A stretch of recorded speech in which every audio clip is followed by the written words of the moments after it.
Hello friends, welcome to Online Study kingdom.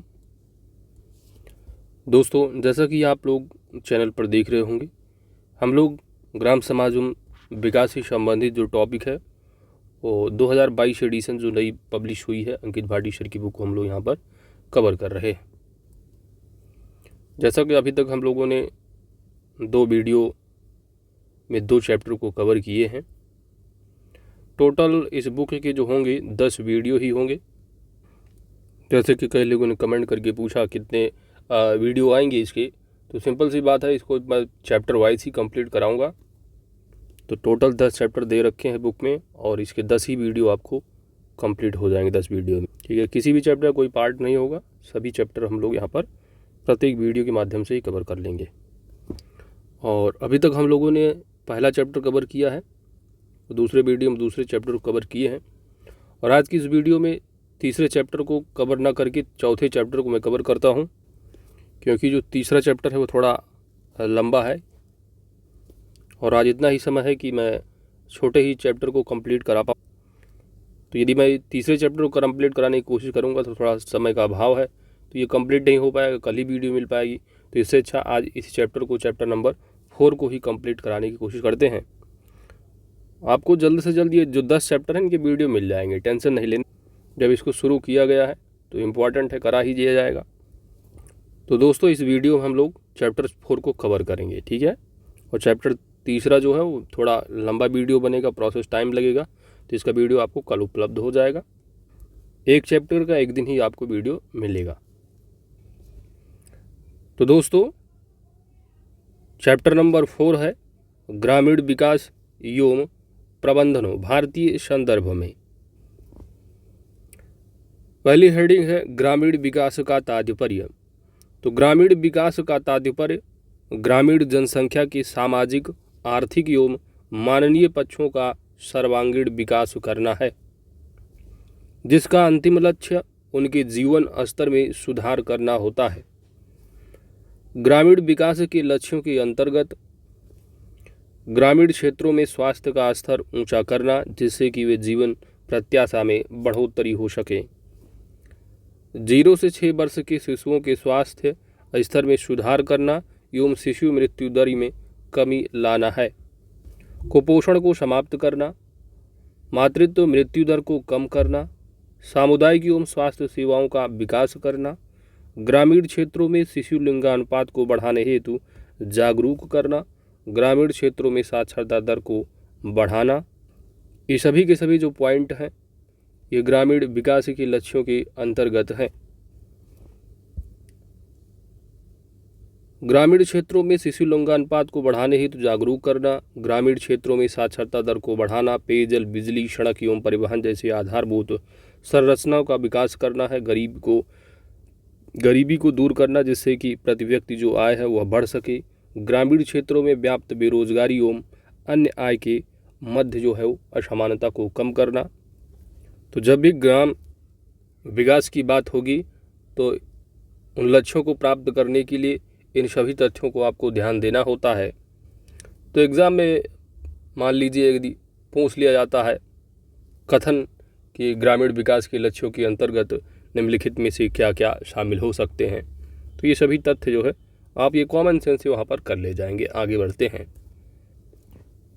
अगले जो तथ्य हैं वो ग्रामीण विकास के लिए जो प्रमुख योजनाएं हैं, तो इम्पॉर्टेंट योजनाएं होंगी। पहली योजना है दीनदयाल उपाध्याय ग्रामीण कौशल योजना। तो यह योजना ग्रामीण क्षेत्र के युवाओं को रोजगार के लायक बनाने के लिए बनाया गया एक कौशल विकास कार्यक्रम है। यह योजना पंडित दीनदयाल उपाध्याय की 98वीं जयंती के अवसर पर 25 दिसंबर 2014 को केंद्रीय मंत्री नितिन गडकरी और वेंकैया नायडू द्वारा शुरू की गई थी। तो ग्रामीण जो दीनदयाल उपाध्याय ग्रामीण कौशल योजना है, शुरुआत कब की गई है, तो 25 दिसंबर 2014 को। तो योजना के नाम से ही आप समझ जाएंगे, तो स्किल डेवलपमेंट की यहाँ पर बात की जाती है, युवाओं की स्किल को डेवलप करना ताकि उनको जो है रोजगार की लायक बनाया जा सके। इस योजना का जो उद्देश्य है 15 से लेकर के 35 आयु वर्ग के युवाओं को लाभ पहुंचाना है। तो इसकी शुरुआत कब हुई है, 25 दिसंबर 2014। इसका उद्देश्य क्या है, साथ ही साथ जो है आपको इसका जो आयु वर्ग है इनको भी ध्यान में रखना है। वर्ष 2014-15 तक इस कार्यक्रम के तहत 52,000 उम्मीदवारों को कुशल बनाया गया है। तो आपको योजना कब शुरू की गई, आयु कितने वर्ग लोग शामिल होंगे, उद्देश्य क्या है, इतना ही याद रखना है। अगली योजना है रोशनी आदिवासियों के लिए कौशल विकास योजना। तो 7 जून 2013 को ग्रामीण विकास मंत्रालय ने 24 नक्सल प्रभावित जिलों में आदिवासी युवाओं को रोजगार प्रदान करने के लिए एक नई कौशल विकास योजना का शुभारंभ किया था। तो इस योजना की शुरुआत कब हुई है? 7 जून 2013 को ग्रामीण विकास मंत्रालय के तहत। इस योजना का जो नाम है वह रोशनी है, जिसके तहत 10 से 35 आयु वर्ग की लगभग 5,000 युवाओं को 3 साल तक प्रशिक्षण और रोजगार उपलब्ध कराने का लक्ष्य रखा गया है। मंत्रालय के अनुसार इस योजना की लाभार्थियों में 50% केवल महिलाएं होंगी। यह योजना हिमायत परियोजना मॉडल पर आधारित है, जो कि जम्मू कश्मीर में शुरू किया गया था और पिछले 18 महीनों में सुकमा नाम, जो कि एक छत्तीसगढ़ की, और पश्चिम सिंहभूम झारखंड जिलों में शुरुआती तौर पर लागू किया गया है। ठीक है, तो रोशनी जो योजना है याद रखिएगा शुरुआत कब हुई है, और यह ट्राइब से संबंधित है, आदिवासियों से। ठीक है, रोशनी शुरुआत है 7 जून 2013 को ग्रामीण विकास मंत्रालय के तहत शुरू किया गया है। इसमें शामिल होने वाले जो है वो 10 से लेकर के 35 आयु वर्ग के लोग शामिल होंगे, और इसमें जो 50% सीटें हैं वो महिलाओं के लिए होंगी, प्रशिक्षण और रोजगार उपलब्ध कराने के लिए। साथ ही यह जो योजना है वो हिमायत परियोजना मॉडल पर आधारित योजना है। दैट्स इट, इतना ही याद रखना है। और इसकी जो शुरुआत है यानी वो जो है जम्मू कश्मीर में शुरू किया गया था, और इसको प्रोजेक्ट के तौर पर जो है छत्तीसगढ़ का जो सुकमा है और झारखंड का जो सिंहभूम है वहाँ पर लागू किया गया है। अगला पॉइंट है स्वच्छ भारत मिशन। तो प्रधानमंत्री नरेंद्र मोदी ने 2 अक्टूबर 2014 को महात्मा गांधी की जयंती पर स्वच्छ भारत मिशन का शुभारंभ किया था। स्वच्छ भारत अभियान का जो मुख्य उद्देश्य है प्रत्येक व्यक्ति के लिए स्वच्छता सुविधाओं के रूप में शौचालय की व्यवस्था, ठोस और तरल अपशिष्ट निपटान प्रणाली की व्यवस्था, गांव की साफ सफाई की व्यवस्था और सुरक्षित तथा पर्याप्त पेयजल आपूर्ति करना है। यह कार्यक्रम पेयजल एवं स्वच्छता मंत्रालय द्वारा कार्यान्वित किया जा रहा है। तो एग्जीक्यूट के द्वारा किया जा रहा है, तो एग्जीक्यूट जो किया जा रहा है वो पेयजल एवं स्वच्छता मंत्रालय है। महात्मा गांधी का 150वीं जयंती के अवसर पर वर्ष 2019 तक स्वच्छ भारत की अवधारणा को सच करने के उद्देश्य से एक कार्य योजना तैयार की गई है। इस मिशन का उद्देश्य 2019 तक केंद्र सरकार द्वारा किए जा रहे शौचालयों के निर्माण प्रतिशत को तिगुना कर वर्तमान में 3% से बढ़ाकर 10% करना था। कब तक? 2019 तक। अब करंट में आप देखेंगे, बजट को आप पढ़ रहे होंगे तो आप देखे होंगे स्वच्छ भारत मिशन 2 की शुरुआत की गई है। तो खासकर जो योजना आपको याद रखना है स्वच्छ भारत ग्रामीण से संबंधित योजनाओं को ही याद रखना है। अगला जो तथ्य है योजना है दैट इज सांसद आदर्श ग्राम योजना। इस कार्यक्रम की जो शुरुआत है प्रधानमंत्री नरेंद्र मोदी द्वारा लोक नायक जयप्रकाश नारायण की जयंती 11 अक्टूबर 2014 को इन्हीं की जयंती पर जो है शुरुआत की गई थी सांसद आदर्श ग्राम योजना। कब दोस्तों? 11 अक्टूबर 2014 को शुरुआत हुई थी। किसकी जयंती पर? तो ये लोक नायक के नाम से जो जाने जाते हैं जयप्रकाश नारायण। इस कार्यक्रम के परिवीक्षण का अधिकार ग्रामीण विकास मंत्रालय को दिया गया है।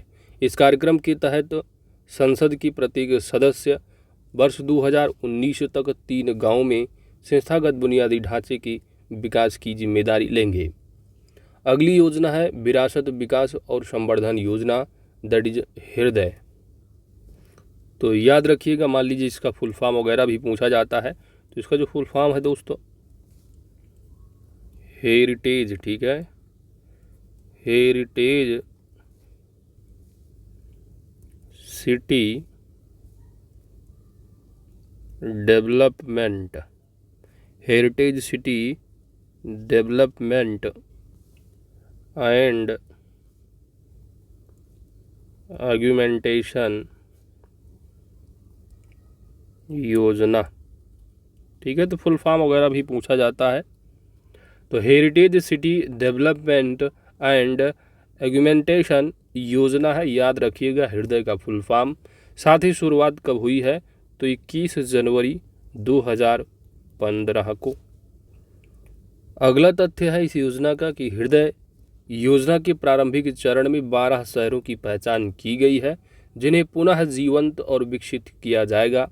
केंद्र सरकार इन 12 शहरों के विकास के लिए 500 करोड़ रुपए प्रदान करेगी। अगली योजना है महात्मा गांधी राष्ट्रीय ग्रामीण गारंटी योजना। तो राष्ट्रीय ग्रामीण रोजगार गारंटी अधिनियम 2005 को 2 फरवरी 2006 से शुरू किया गया था। अब इस योजना का नया नाम है, इसमें महात्मा गांधी को ऐड कर दिया गया। तो महात्मा गांधी राष्ट्रीय ग्रामीण रोजगार गारंटी अधिनियम या मनरेगा है। यह योजना एक भारतीय श्रम कानून और सामाजिक सुरक्षा उपाय है, जिसका उद्देश्य गरीबी रेखा से नीचे परिवार के लोगों को काम करने का अधिकार प्रदान करना है। यह योजना गांव के लोगों को एक वर्ष में 100 दिन के रोजगार की गारंटी देता है। कितने दिन की? 100। इस योजना के लाभार्थियों में 50% श्रमिक महिलाएं होती हैं। इस योजना का नाम वित्त पोषण केंद्र सरकार द्वारा और 10% जो है वो राज्य सरकार द्वारा वहन किया जाता है। तो यहाँ पर अंकित सर की बुक में जो है थोड़ा बहुत ये है, योजनाओं को दे तो रखे हैं। अब जैसे कि अब यदि आप प्रीवियस ईयर के प्रश्न को देखोगे तो ये पर्याप्त नहीं है, ठीक है। तो इसलिए जो घटना चक्र का दोस्त चैप्टर नंबर 6 कराया गया है योजनाओं से संबंधित, तो उसको आप ज़रूर कवर करिएगा, ठीक है। घटना चक्र को ज़रूर कवर कर लीजिएगा, छोड़िएगा बिल्कुल नहीं। बाकी आप इसको अगर कवर करना चाह रहे हैं तो इसको कवर करते रहिए, लेकिन घटना चक्र को छोड़ना नहीं है। जो कराया गया है सभी 16 चैप्टर को उनको ज़रूर कवर कर लीजिए, वरना धोखे में फिर गलत हो जाएगा सब। क्योंकि घटना चक्र में गलतियां जो है वो बिल्कुल नहीं हो सकती हैं। कहीं थोड़ा बहुत हो जाए तो ठीक है, बाकी 99.99% जो है आपको सही डाटा वहाँ पर दिया होता है। अब जैसे कि यहाँ पर जो दिए गए हैं स्पष्ट रूप से इन्होंने इस योजना को जो 90% वित्त पोषण जो बताया है ये थोड़ा समझ के बाहर है। इस चैप्टर नंबर 6 को घटना चक्र को आप कवर कीजिएगा, वहाँ पर अच्छे से कवर कराया गया है, ठीक है। अब बुक तो इन्होंने छाप दिया है, थोड़ा बहुत कहीं ना कहीं इधर है। देखिएगा योजना का जो इसमें क्या है, जो बेसिकली जो अनस्किल्ड जो वर्क होते हैं इसके लिए जो सेंट्रल गवर्नमेंट खर्च करती है वो 100% वित्त पोषण करता है सेंट्रल गवर्नमेंट, ठीक है। बाकी जो मटेरियल है खड़ंजा उड़ंजा जैसे ईंट वगैरह, गांव में जो खड़ंजा का डेवलपमेंट हो रहा, रास्ते वगैरह जो बनते हैं, तो अगर मटेरियल की बात आती है तो मटेरियल के मामले में सेंट्रल गवर्नमेंट जो है वो 75% खर्च करती है, बाकी 25% जो है वो राज्य सरकार को वहन करना पड़ता है। ये इस तरह के जो है तथ्यों को हम घटना चक्र में कवर किए गए हैं, उनको आप ज़रूर कवर कीजिएगा। योजनाएं तो दे दिया है उन्होंने, लेकिन ज़्यादा अच्छे से बताया नहीं है। तो मैं दोस्त आप लोगों के लिए अच्छे के लिए कहूँगा तो घटना चक्र को ज़रूर कवर कर लीजिएगा। जो चैप्टर नंबर 6 है कम से कम सभी नहीं कवर कर पा रहे हैं तो चैप्टर नंबर 6 योजनाओं से संबंधित तथ्यों को कवर कर लेना है। क्योंकि प्रीवियस एग्जाम में जो पूछे गए तथ्य हैं मनरेगा से कि मनरेगा कब स्टार्ट हुआ है, तो आप यहाँ पर पढ़ लीजिए कि 2 फरवरी 2006 को। इसके बाद यहाँ पर आपको कहीं भी तथ्य मिला नहीं। वहाँ पर एग्ज़ाम में पूछा जा चुका है 2015 में कि जो मटेरियल जो सामग्री है, सामग्री में जो एक्सपेंस होता है मनरेगा के तहत, उसमें सेंट्रल गवर्नमेंट कितना एक्सपेंस करती है और राज्य सरकार कितना वहन करती है। तो इसमें आपने कहीं देखा 75 और 25 का रेशियो, कहीं नहीं देखा। इसलिए मैं कह रहा हूँ घटना चक्र जरूर कवर करिए, क्योंकि कुछ तथ्य हैं जो आपको घटना चक्र में ही मिलेंगे। अगला है आपका राष्ट्रीय ग्रामीण आजीविका मिशन। तो यह योजना 2011 में स्वर्ण जयंती ग्राम स्वरोजगार योजना का पुनर्गठन शुरू किया गया था। तो पहले जो स्वर्ण जयंती ग्राम स्वरोजगार योजना रही है उसको पुनर्गठित करके इस योजना की शुरुआत की गई है, दैट इज राष्ट्रीय ग्रामीण आजीविका मिशन। राष्ट्रीय ग्रामीण आजीविका मिशन देश भर में महिलाओं के स्वयं सहायता समूह मॉडल को सशक्त करने के लिए शुरू की गई है। इस योजना के तहत सरकार 7% ब्याज की दर पर 3 लाख रुपए तक की ऋण सुविधा प्रदान करती है और समय पर भुगतान करने पर ब्याज की जो दर है घटकर 4% आ जाती है। देखिए दोस्तों, घटना चक्र को आप कवर कर लीजिएगा। थोड़ा बहुत तथ्य अगर कहीं गलत हो तो वहाँ पर आपको सारी डिटेल में मिल जाएंगी, क्योंकि मैं घटना चक्र पर बहुत ज़्यादा बिलीव करता हूँ और तथ्य भी वैसे ही सही होते हैं। प्रधानमंत्री ग्राम सड़क योजना, ठीक है। बाकी यदि आप बुक में देखोगे तो इसमें अभी कहीं न कहीं हैं थोड़ा बहुत त्रुटियाँ। चलिए, इस योजना को 25 दिसंबर 2000 ईस्वी को शुरू किया गया था और प्रारंभ में यह योजना 100% केंद्र द्वारा वित्त पोषित थी। 14वें वित्त आयोग की सिफारिश के बाद अब इस योजना के कुल खर्च को केंद्र और राज्य सरकार द्वारा 60 और 40 के अनुपात में वहन किया जाता है। इस योजना को शुरू करने का मुख्य उद्देश्य है 500 से अधिक आबादी वाले ग्रामीण क्षेत्रों में और 250 से अधिक आबादी वाले पहाड़ी क्षेत्रों में सभी मौसमों के अनुकूल सड़क संपर्क जो है, यानी सड़क मार्ग जो है संपर्क उपलब्ध जो है कराना है। तो प्रधानमंत्री ग्राम सड़क योजना की शुरुआत कब हुई है? 25 दिसंबर वर्ष 2000। पहले 100% वित्त पोषित केंद्र सरकार द्वारा, लेकिन अब ये 40 और 60 का रेशियो है, यानी 60% जो है खर्च केंद्र सरकार करेगी और राज्य सरकार का खर्चा 40% है। इस योजना का जो उद्देश्य है वो 500 से अधिक आबादी वाले ग्रामीण क्षेत्र हो गए और 250 से अधिक वाले जो पहाड़ी क्षेत्र हैं उन सभी को जो क्या है सड़क से जोड़ना है। प्रधानमंत्री ग्राम सड़क योजना ग्रामीण विकास मंत्रालय द्वारा जो है शुरू की गई है। स्वरोजगार के लिए ग्रामीण युवाओं को प्रशिक्षण। केंद्र सरकार द्वारा प्रायोजित इस कार्यक्रम को 15 अगस्त वर्ष 1979 ईस्वी को शुरू किया गया था। इस योजना का मुख्य लक्ष्य है 18 से 35 आयु वर्ग की गरीबी रेखा से नीचे रहने वाले ग्रामीणों को तकनीकी और व्यावसायिक विशेषज्ञता प्रदान करना था। इसके बाद वर्ष आता है 1 अप्रैल। फिर 1 अप्रैल 1999 की इस योजना का जो है वो विलय कर दिया गया। किसमें? स्वर्ण जयंती ग्राम स्वरोजगार योजना में। यदि एग्जाम में पूछा जाता है कि स्वरोजगार के लिए जो ग्रामीण युवाओं को प्रशिक्षण का कार्यक्रम जो चलाया गया था वो कब? तो वर्ष होगा 1979, 1979, ठीक है, 1979 है, 15 अगस्त। आगे इस योजना को 1 अप्रैल 1999 को मर्ज कर दिया गया। किसमें? स्वर्ण जयंती ग्राम स्वरोजगार योजना में। अगली योजना है AAY, दैट इज अंत्योदय अन्न योजना।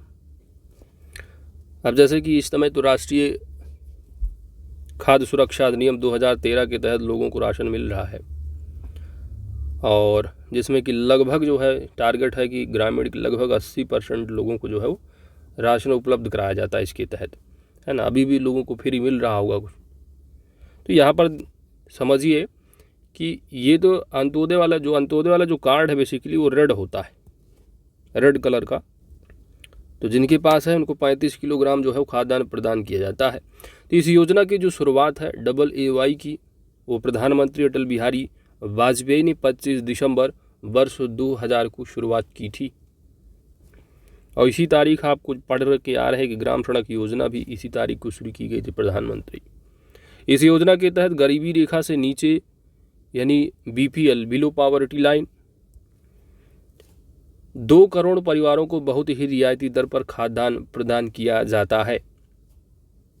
कितना दाम होता है? तो चावल 3 रुपया किलो और गेहूँ 2 रुपये किलो मिलता है। जो गांव में राशन डीलर होते हैं देते हैं, जिनको शायद कोटेदार के नाम से लोग पुकारते हैं, है ना। गांव में 2 ही लोग मुख्य होते हैं, एक तो हो गए ग्राम प्रधान, दूसरे हैं कोटेदार। हाँ, तो इस योजना के तहत एक परिवार को कुल 35 किलोग्राम खाद्यान्न प्रदान किया जाता है। तो एग्ज़ाम के पॉइंट ऑफ व्यू से आपको याद क्या रखना है कि अंत्योदय अन्न योजना की शुरुआत कब हुई है? तो 25 दिसंबर वर्ष 2000 में। और इसके तहत जो खाद्यान्न प्रदान किया जाता है, जिनके पास राशन कार्ड है उनको 35 किलोग्राम, यूनिट की यहाँ पर बात नहीं है। जिनके पास रेड कार्ड, लाल राशन कार्ड यानी कलर यही होता है अंत्योदय का, अंत्योदय कार्ड जिनके पास, उनको परिवार में कितने लोग हैं, 1 लोग हैं या 5 लोग, 6 लोग, कोई मतलब नहीं, एक कार्ड है तो 35 किलो राशन ले जाओ, जिसमें कि रेशियो होता है 35 में 15-15 किलो चावल या 20 किलो गेहूँ जो होता हो, टोटल 35 किलो मिलता है। चावल का जो रेट है वो 3 रुपया और गेहूँ का जो रेट है वह 2 रुपये में होता है। ठीक है, बाकी जो आजकल जो राशन पा रहे होंगे, राष्ट्रीय खाद्य सुरक्षा अधिनियम लागू होने के बाद राशन जो मिल रहा है उसका सिस्टम अलग है, क्योंकि राष्ट्रीय खाद्य सुरक्षा के अधिनियम के तहत जो सिस्टम है, वो जो कार्ड बनता है वो महिलाओं के नाम पर होता है, और उसमें मान लीजिए एक कार्ड बना है, उसमें 2 लोग हैं मेंशन किए गए हैं, यानी 2 यूनिट गिना जाएगा। तो 2 यूनिट यहाँ पर 1 यूनिट पे 5 किलो है तो 2 यूनिट पर 10 किलो मिल जाएगा। क्या रेट? 2 किलो यानी 2 रुपये किलो के हिसाब से गेहूँ होगा और 3 रुपये के हिसाब से चावल मिलता है। आगे देखो, ग्राम अनाज बैंक योजना है। इस योजना को खाद्य एवं सार्वजनिक वितरण विभाग द्वारा लागू किया गया था। इस योजना का मुख्य उद्देश्य प्राकृतिक आपदा की अवधि के दौरान या खराब मौसम के दौरान जब खाद्य सुरक्षा में वंचित परिवारों के पास राशन खरीदने के लिए पर्याप्त संसाधन उपलब्ध नहीं होते हैं तो उन्हें भुखमरी से बचाना है। इस योजना के तहत ज़रूरतमंद गांव के अनाज बैंक से अनाज उधार ले सकते हैं और जब उनके पास प्रचुर मात्रा में भोजन उपलब्ध हो जाए तो वे अनाज वापस कर सकते। तो ये प्रैक्टिकली आप देखे होंगे, ये कहीं लागू है नहीं, बस योजना थी, लागू किया गया था, वही खाद्य एवं रसद विभाग के द्वारा ही लागू किया गया था। अब तो राशन उपलब्ध कराया ही जाता है किसी भी हाल में। तो मान लो पूछा जाता है तो किससे संबंधित ग्राम अनाज बैंक, कोई अगर नेचुरल डिजास्टर होता है तो उसी दौरान जो है ये सुविधाएं उपलब्ध कराई जाती है, लेकिन प्रैक्टिकली कहीं देखा नहीं होगा आपने। चलिए, अगला है आपका राष्ट्रीय ग्रामीण स्वास्थ्य मिशन। राष्ट्रीय ग्रामीण स्वास्थ्य मिशन की शुरुआत कब हुई है तो डेट वगैरह जरूर याद रखिए। 12 अप्रैल 2015 को हुई थी और यह योजना अब राष्ट्रीय ग्रामीण स्वास्थ्य मिशन के अंतर्गत आ गई है। इस योजना का मुख्य उद्देश्य दूर दराज के ग्रामीण क्षेत्रों में भी सबसे गरीब परिवारों को सुलभ, सस्ती और जवाबदेह गुणवत्ता वाली स्वास्थ्य सेवाएं प्रदान करना है। इस योजना के तहत मान्यता प्राप्त सामाजिक स्वास्थ्य कार्यकर्ता योजना, दैट इज जो आशा बहुएं होती हैं, वो इसी योजना के तहत, इसी मिशन के तहत जो है वो कार्य कर रही है। राष्ट्रीय ग्रामीण स्वास्थ्य मिशन, यह योजना स्वास्थ्य एवं परिवार कल्याण मंत्रालय द्वारा चलाई जा रही योजना है। तो एनआरएचएम से आपको क्या क्या याद रखना एग्ज़ाम के पॉइंट ऑफ व्यू से, कि एनआरएचएम की जो शुरुआत हुई है कब? 12 अप्रैल 2015 को, और यह राष्ट्रीय ग्रामीण स्वास्थ्य मिशन की अंतर्गत है, और जो कि स्वास्थ्य एवं परिवार कल्याण मंत्रालय के तहत जो यह मिशन है। बाकी इसका जो उद्देश्य है, दूर दराज के जो ग्रामीण क्षेत्रों में भी सबसे गरीब परिवार है उनको सुलभ, सस्ती और जवाबदेह गुणवत्ता वाली जो है वो जो हेल्थ सर्विसेज है उनको प्रोवाइड किया जाए। तो वो प्रोवाइड करती कौन है? तो आशा बहुएं ही है। देखा होगा गांव में अपना इधर उधर कहीं टीकाकरण का काम है, कहीं पोलियो का टीका लगा रहे हैं, या कोई गर्भवती महिलाएं हैं और प्रसव टाइम पर है उनका, तो उससे भी संबंधित कार्य हैं। अगली जो योजना है वो है आम आदमी बीमा योजना। इस योजना को 2 अक्टूबर 2007 को शुरू किया गया था। यह ग्रामीण परिवारों के लिए एक सामाजिक सुरक्षा योजना है। इस योजना के तहत परिवार के एक सदस्य को लाभान्वित किया जाता है। इस योजना के तहत राज्य और केंद्र सरकार द्वारा प्रति वर्ष प्रति व्यक्ति 200 रुपये का प्रीमियम साझा किया जाता है। तो इस प्रीमियम अमाउंट को भी आपको याद रखना है। इस योजना के तहत जिस व्यक्ति की उम्र, तो यह जो उम्र सीमा है इसको भी याद रखना है, जिनकी उम्र जो है 18 वर्ष से लेकर 59 वर्ष के बीच है और उसका बीमा हो चुका है, उसे किसी भी प्रीमियम का भुगतान करने की ज़रूरत नहीं है। तो यहाँ पर इस योजना से संबंधित यानी आम आदमी बीमा योजना, इसकी शुरुआत कब हुई है दोस्त? तो पढ़े क्या हो, 2 अक्टूबर 2007 को शुरुआत की गई है। आम आदमी बीमा योजना की। तो एक तरह से जो ग्रामीण परिवार है उनको एक तरह से सोशल सिक्योरिटी, सामाजिक सुरक्षा जो है वो प्रदान करना होता है।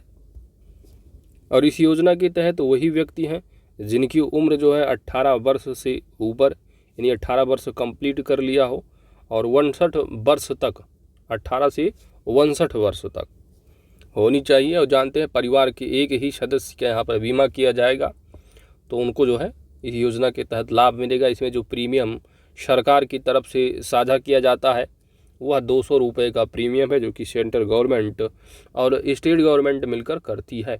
अगली योजना है वो है कुटीर ज्योति कार्यक्रम। कुटीर ज्योति कार्यक्रम को वर्ष 1988-89 में शुरू किया गया था। इसका मुख्य जो उद्देश्य है वह अनुसूचित जाति और अनुसूचित जनजाति सहित गरीबी रेखा से नीचे रहने वाले ग्रामीण परिवारों की जीवन स्तर में सुधार लाना था। इस कार्यक्रम के तहत गरीबी रेखा से नीचे रहने वाले परिवारों को अपने घरों में एकल पॉइंट वाले बिजली कनेक्शन के लिए 400 रुपये की सरकारी सहायता प्रदान की जाती है। तो कुटीर ज्योति कार्यक्रम की शुरुआत कब हुई है, उद्देश्य क्या है, साथ ही साथ जो अमाउंट है 400 रुपये, इसको भी याद रखना है। अगला जो अभियान है 15 नंबर, दैट इज जो सर्व शिक्षा अभियान। सर्व शिक्षा अभियान को वर्ष 2001 में चलाया जा रहा है। कब से? 2001। तो कब स्टार्ट किया गया है? 2001 याद रखिएगा। इसका जो मुख्य उद्देश्य है वो 6 से 14 वर्ष आयु की जो वर्ग के बच्चे हैं उनको मुफ्त और अनिवार्य शिक्षा प्रदान करना, जो कि एक आपका मौलिक अधिकार भी है। और इसको ऐड किया गया है मौलिक अधिकार में शिक्षा का अधिकार। आर्टिकल याद करिए, आप बताइए, आर्टिकल आप पढ़ते हो, शिक्षा का जो अधिकार है मूल अधिकार से रिलेटेड वो आपका पढ़ता है आर्टिकल नंबर 21A, जबकि डीपीएसपी में आर्टिकल 45 को कवर करते हो शिक्षा से संबंधित। तो यहाँ पर आपको मूल अधिकार से संबंधित जो आर्टिकल 21 जो है एक को ऐड किया गया। ठीक है। वर्तमान में इस कार्यक्रम के तहत होने वाले खर्च में केंद्र सरकार और जो राज्य सरकार का योगदान है वह 50-50 का है। तो आपको याद रखना है सर्व शिक्षा अभियान की शुरुआत कब हुई है, वर्ष 2001।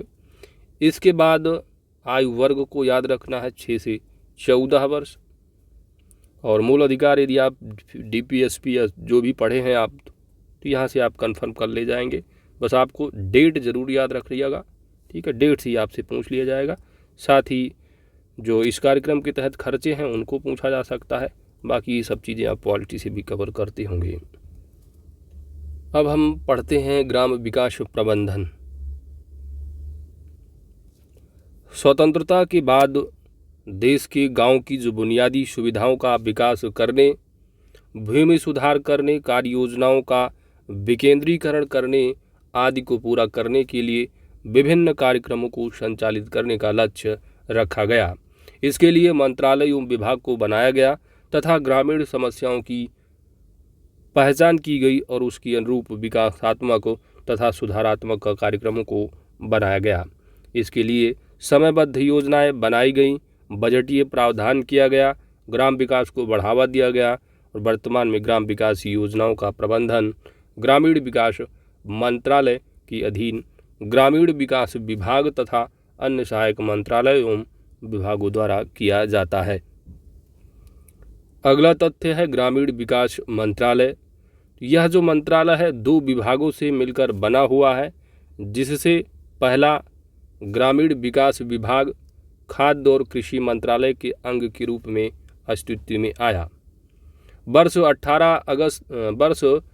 1979 ईस्वी में 18 अगस्त 1979 ईस्वी को ग्रामीण विकास विभाग का दर्जा बढ़ाकर ग्रामीण पुनर्गठन मंत्रालय कर दिया गया।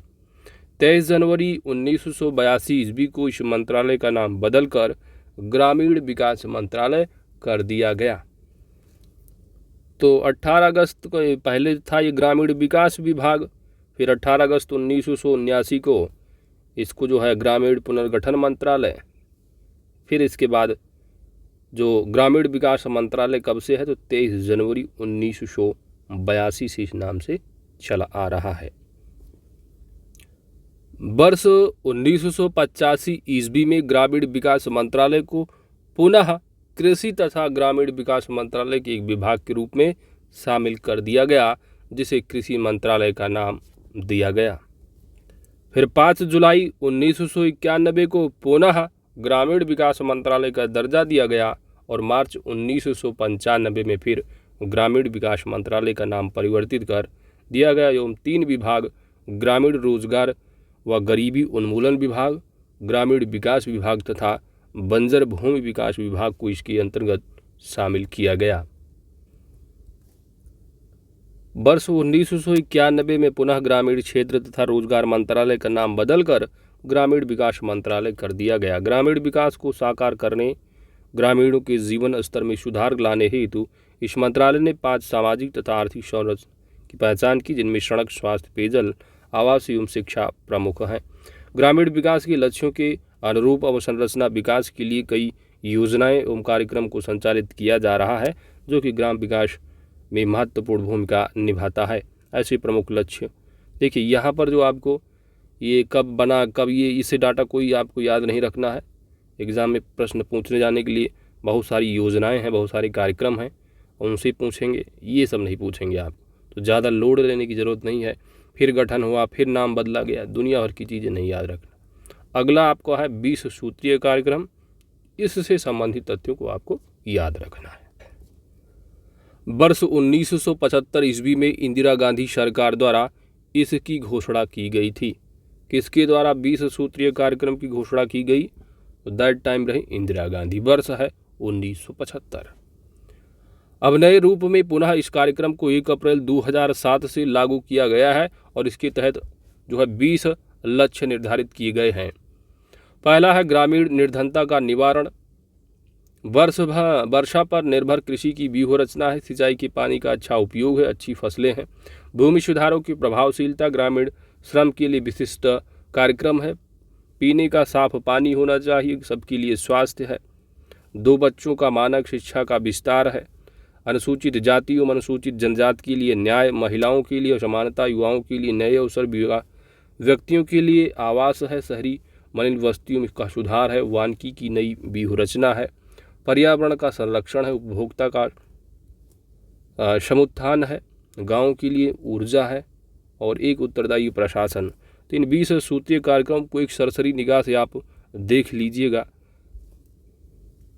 एग्ज़ाम वाले जो पूछेंगे आपसे वो समय पूछ सकते हैं, बहुत टफ बनाने की कोशिश करेंगे तो पूछ लेंगे निम्नलिखित में से कौन 20 सूत्रीय कार्यक्रम में शामिल नहीं है या कौन 20 सूत्रीय कार्यक्रम में है।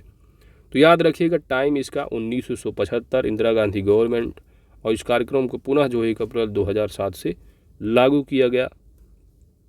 बस एग्ज़ाम की पॉइंट ऑफ व्यू से आपको इतना ही याद रखना है, ज़्यादा लोड नहीं लेना है। ग्राम विकास योजनाओं का प्रबंधन और उनका जो है एग्जीक्यूशन, कार्यान्वयन है। ग्राम विकास योजनाओं के प्रबंधन में विकास विभाग तथा नोडल एजेंसी महत्वपूर्ण होती है, जो कि कार्य निष्पादन की पूरी प्रक्रिया को देखती हैं। ग्राम विकास की योजनाओं के संदर्भ में जिला स्तर पर कार्य करने वाली जिला ग्रामीण विकास अभिकरण प्रमुख अभिकरण होता है और इसका प्रमुख कार्य है ग्रामीण आबादी की ज़रूरतों की पहचान करना, जिन्हें उन्हें आवश्यकता होती है। योजनाओं को लागू करने में डीआरडीए की भूमिका तकनीकी, प्रबंधीय तथा वित्तीय होती। इस प्रकार डीआरडीए ने न केवल योजनाओं की राशि आवंटन के लिए बनी निकाय है, बल्कि उपयुक्त प्रबंधकीय तथा तकनीकी सहायता भी प्रदान करता है। तो इन कहानियों को बस इतना ही पढ़ो। आपको एग्जाम के पॉइंट ऑफ व्यू से यही याद रखना है दोस्त कि जो ग्राम विकास योजनाओं के प्रबंधन और एग्जीक्यूशन से संबंधित जो नोडल एजेंसी है वो मुख्यतः है डीआरडीए, ठीक है, दैट इज जिला ग्रामीण विकास अभिकरण। बस इतना ही याद रखो, आगे कुछ नहीं। जिला ग्रामीण विकास अभिकरण के बारे में है कि जिला स्तर पर गरीबी को समाप्त करने के लिए एक प्रभावकारी एजेंसी की आवश्यकता थी। जिला ग्रामीण विकास अभिकरण कार्यक्रम की शुरुआत कब हुई है तो वर्ष होगा 1999। इस आवश्यकता को ध्यान में रखते हुए जिला ग्रामीण विकास अभिकरण का गठन जो किया गया। जिला ग्रामीण विकास एजेंसी प्रशासन योजना का प्राथमिक उद्देश्य ग्रामीण विकास मंत्रालय की गरीबी उपशमन कार्यक्रमों को प्रभावी रूप से धरातल पर उतारना होता है। तो जिला ग्रामीण विकास अभिकरण की शुरुआत, इस कार्यक्रम की जो शुरुआत है वो हुई है वर्ष 1999 और इस कार्यक्रम का मेन जो लक्ष्य होता है वो होता है धरातल पर जो तमाम प्रकार की ग्रामीण विकास से संबंधित योजनाएं हैं उनका जो है एग्जीक्यूशन करना, कार्यान्वयन करना।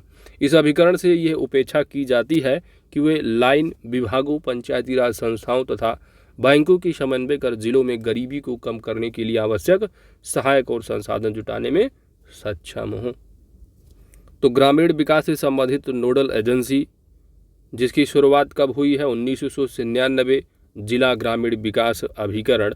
इतना ही याद रखो एग्जाम के पॉइंट ऑफ व्यू से। जिला ग्रामीण विकास जो अभिकरण का कार्य है तो जिले में गरीबी को कम करने हेतु अंतर क्षेत्रीय तथा अंतर विभागीय समन्वय तथा सहयोग प्राप्त करना इन संस्थाओं का कार्य है। वह पंचायती राज संस्थाओं के साथ प्रभावी समन्वय स्थापित करें। जहां जिला परिषदें मौजूद नहीं हैं अथवा जहां वे कार्य नहीं कर रही हैं वहां जिला ग्रामीण विकास अभिकरण कलेक्टर या जिला मजिस्ट्रेट के अधीन कार्य करता है। जिला ग्रामीण विकास अभिकरण निर्धारित समय पर जिला परिषद, राज्य तथा केंद्र सरकार के कार्यक्रम की कार्यान्वयन की प्रगति की रिपोर्ट भेजती रहती है। जिला ग्रामीण विकास अभिकरण का यह कर्तव्य है कि वे निरीक्षण कर यह सुनिश्चित करें कि जो लाभ कुछ खास वर्गों के लिए निर्धारित किए गए हैं क्या उनको मिल रहे हैं। ग्रामीण विकास तथा गरीबी उपशमन के संबंध में ग्रामीणों के बीच जागरूकता बढ़ाने का कार्य करेंगे। जिला ग्रामीण विकास अभिकरण के कार्यकारी और वित्तीय जिला परिषद कौन है तो जिला कलेक्टर के पास होते हैं। अगला है आपका जिला ग्रामीण विकास एजेंसी का संगठन। तो जिला ग्रामीण विकास अभिकरण का प्रशासन शासी निकाय द्वारा चलाया जाता है। जिला ग्रामीण विकास अभिकरण का शासी निकाय नीति निर्देशक वार्षिक योजना के अनुमोदन और विभिन्न कार्यक्रमों सहित योजना के कार्यान्वयन की समीक्षा में निगरानी करता है। जिले के सांसद एवं विधायक सहित कई अधिकारी जो है DRDA के सदस्य होते हैं और इसकी अतिरिक्त शासी निकाय के निम्न सदस्य होते हैं। जिला परिषद की अस्थायी समितियों के अध्यक्ष हो गए जिला समाहर्ता, जिला मजिस्ट्रेट, उपायुक्त, मुख्य कार्यकारी अधिकारी, कार्यकारी निदेशक, जिला सेंट्रल कोऑपरेटिव बैंक का प्रमुख, जिला वन अधिकारी। DRDA के अध्यक्ष द्वारा मनोनीत ग्रामीण महिलाओं की एक प्रतिनिधि जो कि साधारणता कार्यक्रम की क्या है लाभार्थी हो। जिला मुख्य यानी मुख्य अधिकारी पदाधिकारी, जिला परिषद के सदस्य सचिव की अध्यक्ष द्वारा मनोनीत अल्पसंख्यक समुदाय का एक सदस्य भी हो। कर्मचारी स्टाफ पद्धति के बारे में बताया जा रहा है कि प्रत्येक जिले का अपना जिला ग्रामीण विकास अभिकरण होता है और जिला ग्रामीण विकास एजेंसी में अनेक कर्मचारी करते हैं। ये जिला ग्रामीण विकास एजेंसी का जो प्रमुख एक पूर्णकालिक कार्यकारी अधिकारी होता है जो सामान्यतः वरिष्ठ भारतीय प्रशासनिक सेवा अथवा राज्य प्रशासनिक सेवा का अधिकारी होता है। महिला एवं शिशु विभाग कार्यक्रम को ध्यान में रखते हुए सहायक परियोजना अधिकारी महिला के पद की स्थापना की गई है। APO उद्योग का कार्य ट्राइसम के कार्यक्रमों की निगरानी रखना, जबकि जिला उद्योग DRDA की तकनीकी शाखा। जिला उद्योग केंद्र के द्वारा निवेश संभावनाओं की पहचान, भरोसेमंद परियोजनाओं की तैयारी, विशेषताओं की भी, ठीक है। तो ये सारी चीज़ें हैं, बस आपको मेनली याद रखना है। एग्जीक्यूशन का जो काम है धरातल पर उतारना और DRDA का मुख्य उद्देश्य है। बाकी यहाँ पर कंपोजिशन से संबंधित कुछ भी नहीं पूछा जाने वाला है, टेंशन नहीं लेने के। बाकी पढ़ना चाहो तो पढ़ सकते हो। तो थ्योरी के पार्ट को कवर करने के बाद आइए हम लोग यहाँ पर परीक्षा उपयोगी प्रश्न को कवर करते हैं और इसको कंप्लीट करने के बाद चैप्टर नंबर 4 आपको कंप्लीट हो जाएगा। चलिए, पहला प्रश्न है दोस्त, दीनदयाल उपाध्याय ग्रामीण कौशल योजना की शुरुआत किस तिथि से शुरू की गई है। यहाँ पर आपका सही जवाब बनेगा 25 सितंबर वर्ष 2014। ठीक है, तब यहाँ से आपको मैं एक बार यहाँ पर थोड़ा करेक्शन कर लो आप लोग। थ्योरी के पार्ट में यहाँ पर शायद दिसंबर दिया होगा, ठीक है। अब दिसंबर सितंबर कन्फ्यूज़न हो जाएगा। 25 यहाँ पर आप सितंबर कर लो, एक्चुअल में सितंबर ही होता है पंडित दीनदयाल उपाध्याय की जयंती, ना कि दिसंबर, ठीक है। तो यहाँ पर सही कर लीजिएगा, बाकी यहाँ ऑप्शन में तो ठीक ही दिए हैं। चलो दिसंबर सितंबर, घटना चक्र को भूलना मत, कवर कर लीजिएगा आप लोग, ज़्यादा नहीं कम से कम योजनाओं से संबंधित यानी चैप्टर नंबर 6 को, क्योंकि वहाँ पर जो है इन बुक में कभी कभी जो है आपको कहीं कहीं त्रुटियाँ हैं थोड़ा बहुत। तो चलिए दोस्तों 25 सितंबर 2014, ना कि दिसंबर, वहाँ पर थ्योरी में। और रोशनी नामक कौशल क्या लिखा हुआ, विकास योजना, ठीक है, कौशल विकास योजना किस मॉडल पर आधारित है? तो दो में ही आपको याद आ गया होगा, जो रहा है हिमायत परियोजना मॉडल पर। तीसरा प्रश्न है कि स्वच्छ भारत मिशन का जो शुभारंभ है किस महापुरुष के जन्म दिवस पर किया गया? तो ये महापुरुष हैं राष्ट्रपिता सुभाष चंद्र बोस ने ही कहा था इनको राष्ट्रपिता। तो ऑप्शन यहाँ पर ही सही जवाब है, महात्मा गांधी। कब शुरू हुई थी? 2 अक्टूबर 2014 को जो है शुरुआत की गई थी, ठीक है। तो यहाँ याद रखिएगा, बाकी आप अमृत और आपका ये स्वच्छ भारत मिशन 2 भी 2 अक्टूबर 2021 से चल रहा है, ठीक है। तो आप उसको कह सकते हैं स्वच्छ भारत मिशन का दूसरा चरण। चलिए चौथा नंबर प्रश्न है दोस्त कि सांसद आदर्श ग्राम योजना की जो शुरुआत है वह किसके द्वारा की गई थी? तो सांसद आदर्श ग्राम योजना की शुरुआत आप पढ़ के आ रहे हो, लोकनायक के नाम से जाने जाने वाले जयप्रकाश नारायण की जो जयंती होती है 11 अक्टूबर को, तो 11 अक्टूबर 2014 को, 2014 से कौन है प्रधानमंत्री? तो मोदी जी हैं, है ना। तो यहाँ पर ऑप्शन डी आप लगा लोगे आंसर। विरासत विकास और संवर्धन योजना को कब शुरू किया गया है? तो आप कहोगे 21 जनवरी 2015 को, ठीक है। जो अभी पढ़ के आ रहे हो, जो हृदय है, हृदय योजना, हृदय का फुल फॉर्म जो बताया गया याद रखिएगा। महात्मा गांधी राष्ट्रीय ग्रामीण रोजगार गारंटी योजना में महिलाओं की भागीदारी कितने प्रतिशत है? तो 50% है, ठीक है। और इस योजना के तहत डिटेल में जब घटना चक्र को आप पढ़ोगे तो वहाँ पर बताया गया है कि इसमें जो है 50% जो है गांव के लोग ही काम करने वाले होंगे। ये नहीं योजना ग्राम प्रधान की जो है स्टार्ट कर दिए, बुला लिए दूसरे गांव के लोगों को, आओ हमारे यहाँ काम करो।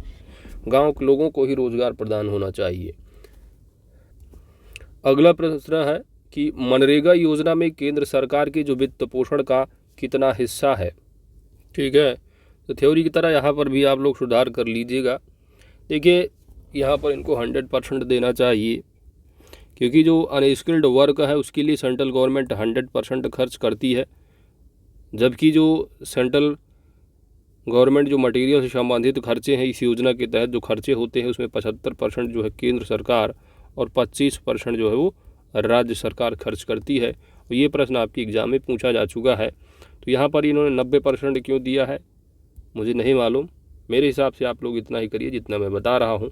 आगे पढ़िए। अगला है आपका 8 नंबर प्रश्न कि मनरेगा योजना का जो शुभारंभ है वो कब किया गया है? तो वर्ष होगा 2006, 2 फरवरी। राष्ट्रीय ग्रामीण आजीविका मिशन के तहत प्रारंभ में के मिलने वाले ऋण पर जो ब्याज की दर है वह कितनी होती थी? सही जवाब है 7%। प्रधानमंत्री ग्राम सड़क योजना को प्रारंभ कब किया गया है? तो अटल बिहारी वाजपेयी की जन्मतिथि होगी 25 दिसंबर और वर्ष हो जाएगा 2000। ऑप्शन यहाँ बी सही जवाब है। प्रधानमंत्री ग्राम सड़क योजना में केंद्र व राज्य सरकार के जो खर्चे का अनुपात है वह कितना है दोस्त? तो शुरुआती दौर में तो पूरा 100% केंद्र सरकार खर्च करती थी, लेकिन 14th फाइनेंस कमीशन उसके आने के बाद जो रेशियो है 60 जो है खर्च करती है केंद्र सरकार, जबकि जो 40 रुपये खर्च करती है राज्य सरकार। Option B. सर्व शिक्षा अभियान के अंतर्गत केंद्र व राज्य सरकार का खर्च में कितना अनुपात है? तो सर्व शिक्षा अभियान की शुरुआत पढ़ के आ रहे हो कि वर्ष 2001 शुरुआत है इसकी, और इसके तहत जो इसकी उम्र जिन बच्चों की 6 से लेकर के 14 वर्ष है उनको जो बेसिकली जो है वो मूल शिक्षा जो है उनको प्रोवाइड करना है, जो कि मुफ्त बिल्कुल। तो यहाँ पर केंद्र और राज्य सरकार का जो रेशियो एक्सपेंस का पूछा जा रहा है वह कितना दिया है? 50-50, 40-60 और 45-55। तो यहाँ जो रेशियो आप पढ़ के आए हो कि जो रेशियो है वो 50 और 50 50-50 का है। इस तरह ऑप्शन यहाँ पर ही सही जवाब है। अगला प्रश्न है दोस्त 13 नंबर, प्रधानमंत्री ग्राम सड़क योजना किस मंत्रालय के द्वारा प्रारंभ की गई है? तो सिंपल सी बात है, ग्रामीण विकास मंत्रालय ही होगा। स्वरोजगार के लिए ग्रामीण युवाओं को प्रशिक्षण नामक जो कार्यक्रम को प्रारंभ किया गया है, कब किया गया? तो 15 अगस्त 1979 ईस्वी है, 1,80। अगला है आपका अंत्योदय अन्न योजना, AA की बात की जा रही है, किस प्रधानमंत्री द्वारा शुरुआत की गई है? तो रहे अटल बिहारी वाजपेयी साहब। ऑप्शन यहाँ पर डी सही जवाब है। राष्ट्रीय ग्रामीण स्वास्थ्य मिशन को प्रारंभ कब किया गया है? तो नरचम को जो है 12 अप्रैल 2005।